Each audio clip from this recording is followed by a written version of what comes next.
¿Qué tal? ¿Cómo les va? Bueno, continuamos leyendo las parábolas del Evangelio y en el audio anterior, en los últimos 5 minutos, empezamos a hablar acerca de la luz y descubrimos con sorpresa que la luz no es un símbolo cualquiera porque no tiene propiedades. Es decir, el símbolo, repito, es una realidad natural generalmente que además de todas las formalidades que podemos descubrir, por ejemplo, la formalidad científica o económica o estética, por mencionar algunas, tiene una formalidad simbólica, formalidad que está arraigada en sus cualidades naturales.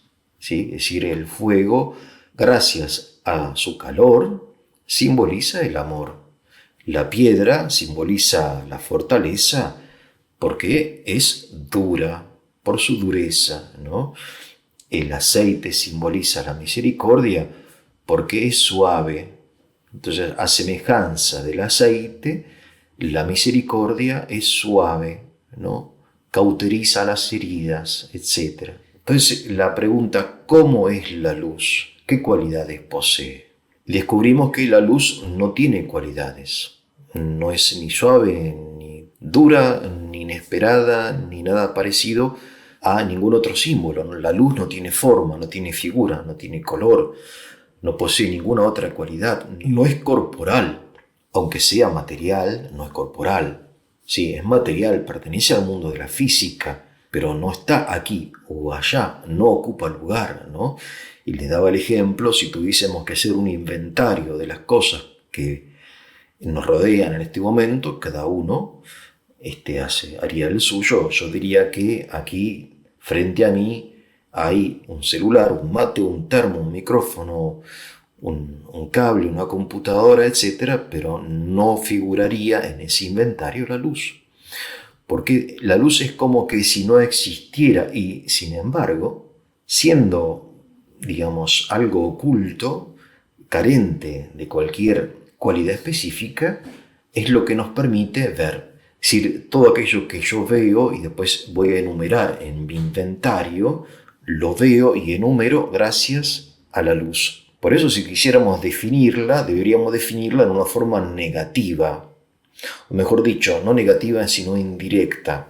A saber, la luz es aquello que, permaneciendo invisible, hace visible lo visible. O mejor dicho, hace visible en acto lo que es visible en potencia. Claro, porque uno podría preguntarse, pero ¿cómo? Lo visible es visible. Es decir, por ejemplo, el pico naranja, verde y amarillo de un tucán, o los peces tropicales, ¿no? Con su increíble paleta de colores, o el pavo real, ¿no? Con increíble belleza y colorido y originalidad de sus plumas. ¿Siguen siendo coloridos si se apaga la luz? No, sin luz todos ellos serían tan negros como el carbón más negro de los carbones. Es decir, sin la luz, el colorido del pico del tucán y la belleza de los peces tropicales son solamente una posibilidad. Aristóteles esto lo llama en potencia, lo llama él.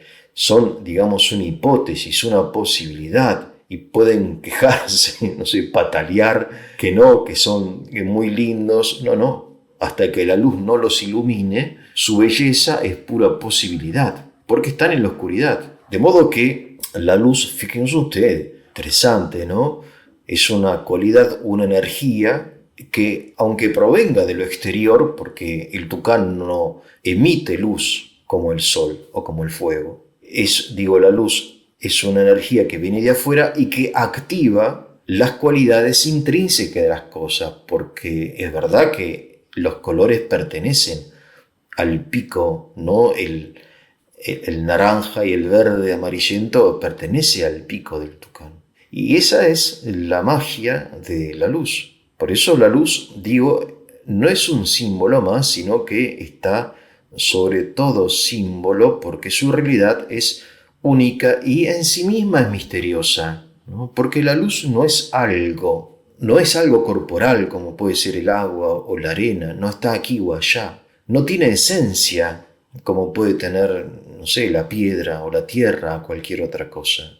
Es una realidad física que no tiene esencia y que sin embargo manifiesta toda esencia. Un poco como dice Santo Tomás hablando del ser, ¿no? El ser actualiza toda esencia, siendo él en sí mismo no poseedor de una esencia. Por eso la realidad misma de la luz es misteriosa, y es tan misteriosa que entre los grandes padres de la Iglesia, los grandes teólogos cristianos que son nuestra referencia, existían dos opiniones opuestas, ¿no? Esto te lo trae Santo Tomás de Aquino, quien escribió un tratado acerca de la luz. Y entonces lo primero que se pregunta Santo Tomás en la Suma Teológica es la luz. ¿Cómo se predica de Dios? ¿En sentido propio o en sentido metafórico? Fíjense ustedes que nosotros hemos dedicado 2 o 3 audios de este ciclo, ¿no?, a desarrollar la diferencia entre metáfora y analogía.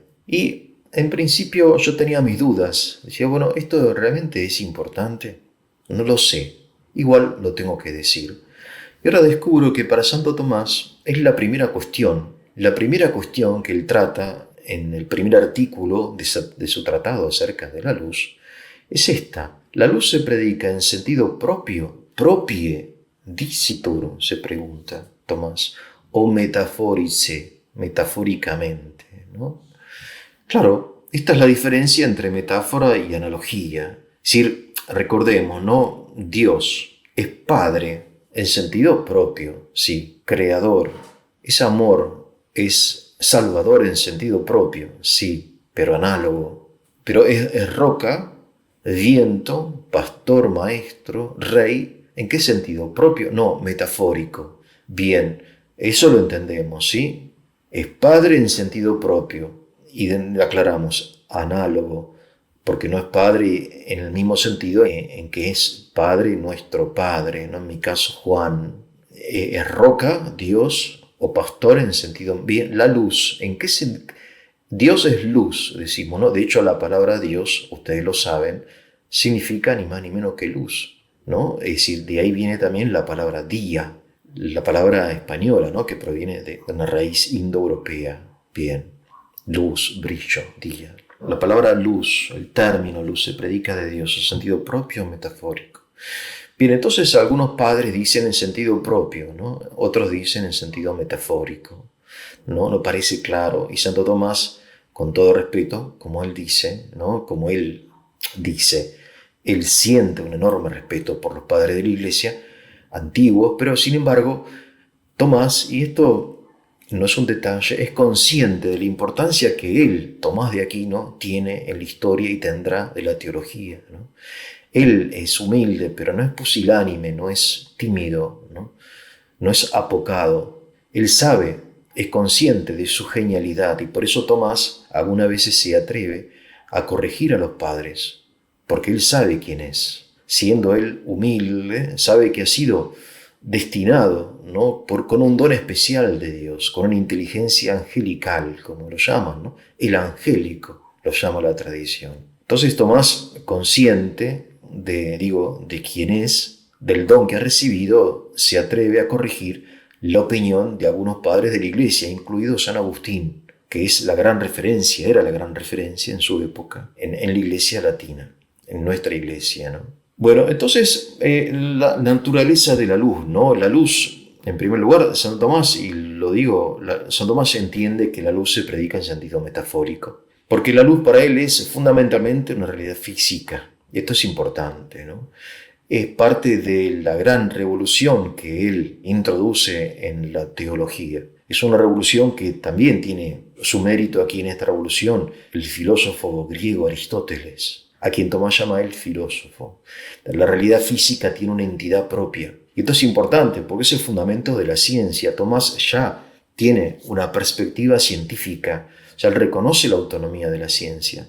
Obviamente, él todavía está lejos de descubrir o de conocer esto de la energía electromagnética, porque hoy sabemos, y es lo que hoy sabemos, que no sé lo que sabremos dentro de 100 años, pero lo que hoy sabemos es que el universo físico está regido por 4 energías o fuerzas fundamentales, que son la gravitación, el electromagnetismo, la fuerza nuclear fuerte y la fuerza nuclear débil. Son 4 fuerzas físicas universales, ¿sí? Bien, la luz es una de las formas de esta segunda fuerza, electromagnetismo, junto con otras formas no visibles de fuerza electromagnética, como los rayos X, las ondas de radio, etc., ¿no? Esto es algo que Tomás no sabía, pero Tomás sabía que la realidad física debe ser estudiada con una formalidad particular que pueda ser desarrollada, que es la formalidad científica y no teológica, ¿no? Tomás tiene un enorme respeto por la realidad en sí misma. Es decir, aunque repito, aún desconoce esto, él y Alberto Magno y otros hombres del siglo XIII y posteriores ponen el fundamento al método científico. Entonces él dice, no, momento, dice, la luz inicialmente es una realidad física y como tal hay que estudiarla. Después sí viene a representar otras cosas divinas, ¿no? Pero no se predica de Dios en sentido propio, como creían o pensaban otros padres, ¿no? No sé si esto puede ser complicado, ¿no? Creo que se entiende más o menos, ¿no? De todas formas, es una invitación a estudiar lo que yo hago, más que ofrecerles algo terminado, ¿no? En fin, la ciencia, la física actual, ¿no? ¿Qué nos enseña? Vamos a hacer un breve repaso de esto que es también enorme, digamos, muy interesante, ¿no? Es decir, nos enseña la física actual que la materia o la masa y la energía son intercambiables. Y esto es algo novedoso. No sé si es tan novedoso, ¿no? Habría que estudiar. Creo que es una intuición desde la antigüedad, ¿no? Que la materia es luz y que la luz también es materia. O sea que la materia es una forma concentrada de energía. Recordemos, por ejemplo, cómo se ve una explosión atómica. Una explosión atómica, ¿no? Es una cantidad relativamente pequeña de materia que libera una cantidad enorme de energía. Y entonces descubrimos como 2 principios de la realidad, esta que llamamos universo, de la realidad física. Descubrimos 2 principios que son la materia y la energía, y que resulta que son intercambiables. Bueno, y símbolo de esta energía, o la forma primaria de energía, ¿cuál es? La luz, ¿no? La luz. Y entonces algunos se preguntaban, ¿no será también la luz una forma de energía divina? Un estado inferior del espíritu. Es decir, así como la materia es una forma de energía física, ¿no será todo el universo una forma de energía espiritual?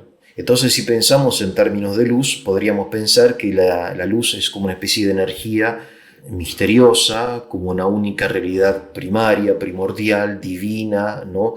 Que va como descendiendo en forma escalonada, asumiendo diversas formas, ¿no?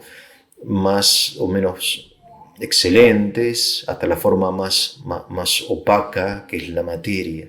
De modo que sería una misma esencia que va como degradándose o elevándose, ¿no? Tenemos aquí una imagen del universo muy cercana al panteísmo, ¿verdad? Y al maniqueísmo. Es una forma de visión del universo donde la materia es una forma degradada de ser. Entonces, la energía es algo que no se puede representar en forma visible o sensible, ¿no?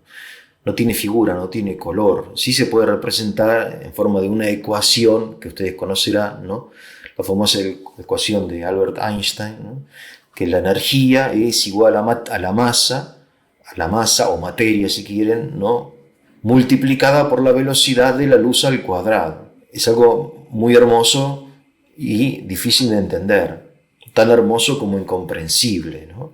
Y hay una enorme complejidad científica, pero que al mismo tiempo en esta complejidad científica, que es accesible solamente a aquellos que han estudiado y estudian, y quizás sea accesible solamente parcialmente, en una forma total, que nosotros y siempre la humanidad entendió y comprendió de una forma intuitiva y experimental, a saber que las cosas son también energía, que las cosas son amor, inspiración, ¿no? Fuerza, vida, visión, poder, que luego se materializan, ¿no? Es decir, que las cosas, y muchas cosas, no son otra cosa que una energía materializada, aún en las cosas artificiales. Ustedes recuerdan el principio, ¿no?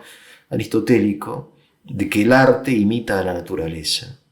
Entonces también en las cosas del arte, y arte en sentido amplio, ¿no? La tecnología también es arte, y el comercio también es arte, y no solamente las bellas artes. El arte imita a la naturaleza, ¿no? Entonces, muchas veces descubrimos, si estudiamos un poco, o más que estudiamos, si observamos la realidad, que algunas cosas, en sentido general, no son otra, que su realidad es una energía. Por ejemplo, hace algunos años, le doy un ejemplo, ¿no? Un joven americano de clase media tuvo una visión, ¿no? Él tuvo la visión de que en cada hogar americano debía existir o debía haber una computadora personal. En aquella época, años 50, 60, la computadora era un privilegio, no sé, de los servicios secretos, y una computadora ocupaba, no sé, un salón, ¿no? Era tan grande, en fin, como un taller, ¿no? Claro, y esta visión, es decir, energía, luz, conocimiento, inspiración, hizo que luego de algunos años, en efecto, en cada hogar existiese no una, sino muchas de estas cosas, ¿no? Es decir, como decimos en la Argentina, ¿no? Se me prendió la lamparita. ¿Qué significa se me prendió la lamparita? Claro, tuve una inspiración. Entonces, cuando uno tiene una inspiración, y la inspiración es una luz, y es una energía, una fuerza, una corazonada, ¿no? Que hace que después las cosas se materialicen, ¿no? Es decir, una enorme empresa, una enorme fábrica de ladrillos y con enormes chimeneas y camiones que van y vienen, es la materialización de una inspiración, quizás de un solo hombre, ¿no? Es decir, la energía se materializa aún en el arte. Y si se materializa en el arte, ¿no será que en la naturaleza también existe esta ley? Y sí, claro, hay una identidad de materia y energía, ¿no? Fíjense ustedes, otro ejemplo que se me ocurrió, que también son cosas muy hermosas, ¿no? Don Bosco. Don Bosco era un pobre cura de un suburbio de una ciudad en proceso de industrialización de Turín, ¿no? En una barriada llena de pobres, él siendo pobre, desconocido, tuvo una visión, se le prendió la lamparita, una corazonada, ¿no? Que debía dedicar su vida a educar a los niños y jóvenes de los suburbios, ¿no? Bueno, ustedes pasen por un colegio salesiano, ¿no? Sí, hay un dicho dentro de la cocina de la iglesia, ¿no? Que la iglesia también tiene una cocina. En la cocina de la iglesia decimos que hay tres cosas que Dios no sabe. ¿Qué piensan los jesuitas? ¿Cuántas congregaciones femeninas hay? ¿Y cuánto dinero tienen los salesianos? ¿No? Bueno, la familia salesiana, que es esta, la de Don Bosco, creada hace 100 años, esta cantidad de dinero que tienen los salesianos es fruto de esta inspiración en el corazón de un curita de los suburbios de Turín. Claro, él fue el fiel, eso es lo importante, ¿no? Claro, la visión no es solamente una idea, no es que se le prende la lamparita y después se le apaga, no, momentos, un esfuerzo, una perseverancia realmente heroica, ¿no? Y así, etcétera. Es decir, fíjense ustedes que la misma idea de la catedral gótica, dicen los que saben, ¿no?, que fue construida como la luz hecha piedra. Ustedes saben que las catedrales góticas, por ejemplo, la Catedral de Milán, que ustedes la conocerán si no búsquenla en internet, se van a sorprender de la belleza de ese edificio, ¿no? Catedral de Milán. Fue construida durante 8 siglos, ¿no? En fin, imagínense ustedes en qué año empezó. Y no terminó todavía, supongo. Bueno, en aquella época estos hombres no tenían electricidad, ¿no? En el siglo XIII, XII no había motores eléctricos, no había taladros, no había excavadoras, no había computadoras, no había nada, no tenían nada. Pero tenían una idea. Ellos deseaban materializar una idea, una luz. y lograron materializarla. Esto es, ¿no? Interesante, ¿no? Fíjense ustedes que recuerdo una vez recorriendo los suburbios de una ciudad en Italia, un cura muy meritorio quizá, ¿no? Me gustó su iglesia. Su iglesia era un galpón, parecía una fábrica, ¿no? Y entonces me explicó que su zona era una zona de obreros, ¿no? Una zona fabril, sus parroquianos eran obreros, ¿no? Entonces él decidió que su iglesia debería parecerse a una fábrica. A los medievales se les prendió la lamparita, ¿no? A este cura lamentablemente se le quemó la lamparita. Es decir, no es que no tengamos recursos, sino que no tenemos ideas, ¿no? Entonces cualquier idea peregrina, por ejemplo, la de hacer una iglesia parecida a una fábrica, ¿no? Es decir, son ideas que, en fin, que no son ideas, ¿no? Un cura las llamaba ideotas, ¿no? Son más idiotas que ideas. De modo que si no se nos ocurren ideas nuevas, al menos podemos imitar ideas viejas, ¿no? Que son ideas que, aunque viejas, están probadas por el tiempo. O sea, la novedad por la novedad no tiene sentido, ¿no? Estas iglesias que parecen platos voladores, ¿no? O pirámides egipcias, o galpones, es decir, en fin, ¿no? Se nos quemó la lamparita, Entonces, volviendo a la parábola de la luz, decíamos que el Señor utiliza la luz como un símbolo privilegiado, la luz física, que cuando abrimos nuestros ojos nos permite diferenciar los objetos, orientarnos, disfrutar el paisaje, leer un libro, reconocer un rostro amigo, observar, ¿no? Por eso la luz no es, repito, no es un símbolo más, sino es el símbolo de los símbolos, ¿no? Es sinónimo o símbolo de ser. El ser es luz, del conocimiento, ¿no? Se me prendió la lamparita, de belleza, ¿no? Sí, la luminosidad de la belleza, ¿no? El esplendor de la verdad. Se llama Juan Pablo II, ¿no? Splendor veritatis. La gracia es luz, la gloria, la bondad, ¿no? Entonces la parábola, que brille vuestra luz, en griego phos, ante los hombres, es decir, vuestras buenas acciones, kala erga, en griego, ¿no? Y así den gloria a vuestro Padre Celestial. Bien, entonces vamos ahora brevemente a la parábola. Obras, actividades, trabajos, ¿no? Que no redundan en la fama o popularidad de quienes las realizan, sino en la gloria del Padre en cuyo nombre las realizan. Se dan cuenta, ¿no? O sea que cuando hacemos una obra buena, o cuando intentamos hacer, no sé, obra de misericordia, no tenemos que buscar nuestra propia gloria, nuestra fama, ¿no? El reconocimiento. No, somos siervos humildes, que solamente desean como reflejar la luz que ellos mismos reciben, ¿no? Es una luz humilde, la luz es humilde. Recordemos, la luz iluminando todo a su vez permanece desconocida. Como dice San Basilio acerca del Espíritu Santo, que también es luz. San Basilio dice, el Hijo revela al Padre, el Espíritu Santo revela al Hijo, pero queda él mismo sin revelarse. El Espíritu Santo no se revela a sí mismo, la luz no se revela a sí mismo, como entre paréntesis la luz lunar. ¿Qué es la luz de la luna? Esto es algo que quizá no nos detengamos a pensar, pero la luz de la luna no es otra cosa que la luz solar, reflejada en la superficie opaca, pero generosa de la luna. Esto se llama claro de luna en astronomía.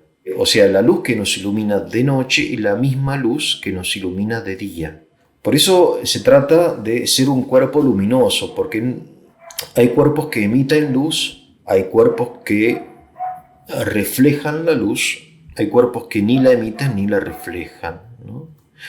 De modo que se trata, la bondad, ¿no? Esta luminosa de la que habla el Señor en el Evangelio, que en definitiva observamos en la vida y en la obra de algunos cristianos que después la Iglesia ha querido llamar santos, ¿no?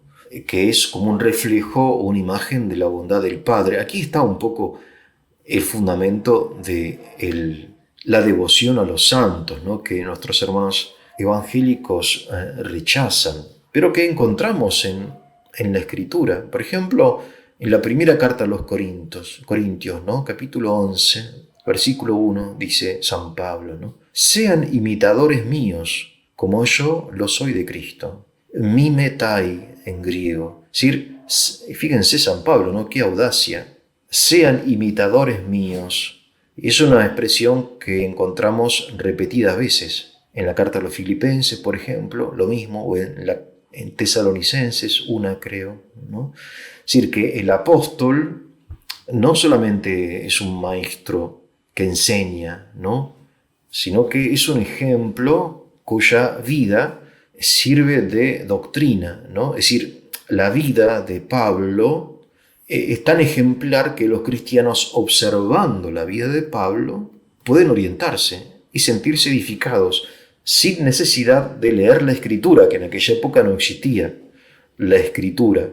Existían textos aislados, ¿no? Que Pablo fue el que escribió las principales cartas, ¿no? Entonces, ¿cómo se orienta el cristiano, el catecúmeno? Bueno, observando e imitando a hombres como Pablo, capaces de decir, sean imitadores míos como yo soy de Cristo, ¿no? 1 Timoteo 3, si alguno desea ser obispo, buen trabajo desea. Ahora bien, un obispo debe ser, fíjense, ¿no? Irreprochable, marido de una sola mujer, ¿no? Porque en aquella época el obispo no tenía la obligación del celibato. Marido de una sola mujer, sobrio, prudente, de conducta decorosa, hospitalario, apto para enseñar, no dado a la bebida, no pendenciero, sino amable, no contencioso, no avariento. Además, debe gobernar bien su casa, teniendo a sus hijos sujetos con toda dignidad. Y aclara Pablo, ¿no? Hace un paréntesis aquí, pero es palabra de él. Pues si un hombre no sabe gobernar su casa, ¿cómo podrá gobernar la iglesia de Dios? Interesante, ¿no? Tampoco debe ser catecúmeno, es decir, recién convertido, no sea que se agrande, dice, se envanezca y caiga en la condenación en que cayó el diablo. Debe gozar también de buena reputación entre los de afuera de la iglesia, o sea, los paganos, ¿no? Para que no caiga en descrédito en el lazo del diablo. Fíjense qué interesante este texto de Pablo, ¿no? Es decir, Pablo, a ver, nosotros cuando rezamos el credo, ¿qué decimos? Creo en la iglesia una santa, católica y apostólica, ¿no? El término apostólica no significa que la iglesia haya sido fundada por los apóstoles. No, el fundador, la cabeza de la iglesia es el Señor Jesús. Pero los apóstoles establecieron normas. Esta estructura que nosotros llamamos iglesia, tan compleja, bimilenaria, se inicia en este tipo de normativas que encontramos aquí en la primera carta a Timoteo, que después se van a multiplicar. Son normativas generales y particulares que después van a constituir lo que se llama el Código de Derecho Canónico, ¿no? Que es la normativa de la Iglesia, la estructura jurídica de la Iglesia, que tiene su fundamento en estas normas de los apóstoles, ¿no? O sea, si no la Iglesia, sin esta reglamentación interna, hubiese sido, vaya a saber qué, ¿no? Un movimiento espiritual, ¿no? Algo así como algo etéreo, ¿no? Como una doctrina etérea. No, la Iglesia es esto, ¿no? Esta idea de la Iglesia es una idea apostólica que después se fortalece a través de los siglos, ¿no? Ahora bien, lo que Pablo le exige al obispo no es que sea un santo tipo San Maximiliano Kolbe o no sé, estos grandes santos de la Iglesia, sino una mínima coherencia doctrinal y moral. O sea, no le exige, repito, una santidad extraordinaria al obispo, que es algo que no se puede exigir, que solamente se puede recibir como un don de Dios, ¿no? Ser, no sé, un cura de Ars, un San Juan Crisóstomo, ¿no? Estos genios, ¿no? de la santidad. El obispo no está exigido a eso, pero sí está exigido a una mínima coherencia, ¿no? Claro, y uno podría preguntarse, y bueno, pero ¿a mí qué me importa? Porque mi único modelo es Cristo. Sí, claro, pero a Cristo sí le importaba. Ustedes son la luz del mundo, dice. Si el mismo Cristo dijo que en nosotros, y obviamente cuanto más alta es el ministerio, más importante parece esto, ¿no? Dice, ustedes son la luz del mundo.